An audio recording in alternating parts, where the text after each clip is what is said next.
Learning centre YouTube channel में खुशामदीद दोस्तों। आज की इस लेक्चर में माइक्रोसॉफ्ट एक्सेल में हम आपको ये बताएंगे कि माइक्रोसॉफ्ट एक्सेल में ये जो आखिर में हमने यहाँ लोगो दिया है और यहाँ पर दरमियान में नाम दिया और यहाँ पर पेज नंबर दिया है, ये कैसे दोस्तों बनाते हैं, तो ये आज की इस लेक्चर में हम आपको बताएंगे। हमारे इस चैनल को सब्सक्राइब करें, बेल आइकन पे क्लिक करें ताकि आने वाले हर वीडियो से आप अपडेट रहें। तो दोस्तों ये अभी हमारे पास नॉर्मल शीट है जिसमें हेडर और फुटर नहीं आ रहा। हम चाहते हैं कि फुटर में हमारे कंपनी का लोगो आए और कंपनी का नाम आए और उसके साथ पेज नंबर आए। तो क्या तरीका है, सबसे पहले दोस्तों व्यू में जाए और व्यू में दोस्तों पेज लेआउट पे क्लिक करें।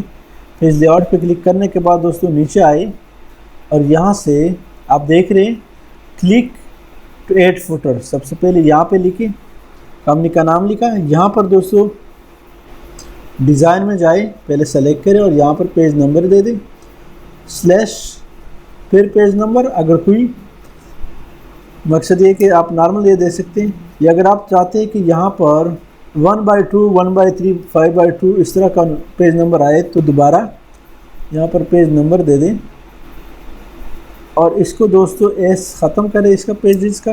तो आप देख रहे 3.5 आए।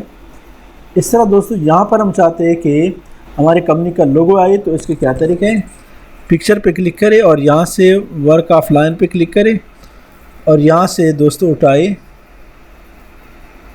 इंसर्ट।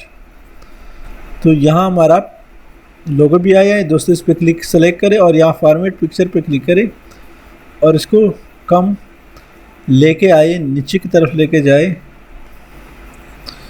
इसको दोस्तों सेलेक्ट कर दें और यहाँ से इसका फ़ॉन्ट साइज़ बढ़ा, इसको सेलेक्ट किया, इसका फ़ॉन्ट साइज़ बढ़ा दिया है, यहाँ से बोल्ड कर दें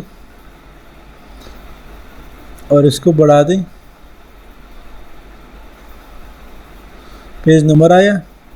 तो ये दोस्तों हमने यहाँ पर फुटर में ये 3 चीज़ें आपको करके दिए। उम्मीद है दोस्तों इसकी समझ आई होगी। इसमें आपके लिए किसी किस्म का मसला दोस्तों हमें कमेंट में ज़रूर बताएं। उम्मीद है दोस्तों आज की इस लेक्चर की समझ आएगी। अगर आज की इस लेक्चर की समझ आई है तो हमारे चैनल लर्निंग सेंटर को सब्सक्राइब करें, साथ घंटी वाली बटन दबाएं, लाइक करें और कमेंट ज़रूर पेश करें। Thank you so much.